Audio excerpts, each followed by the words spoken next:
Oh, 'di ba? Mahilig ka rin sa dog. Oh, ayan. Yan yung magpaligo ng dog.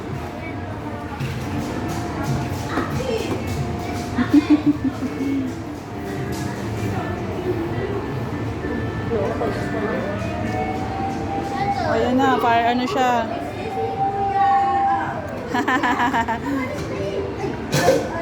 Ay!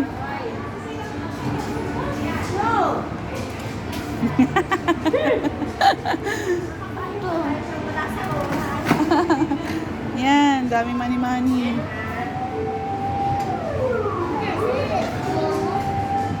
Dito hospital, oh.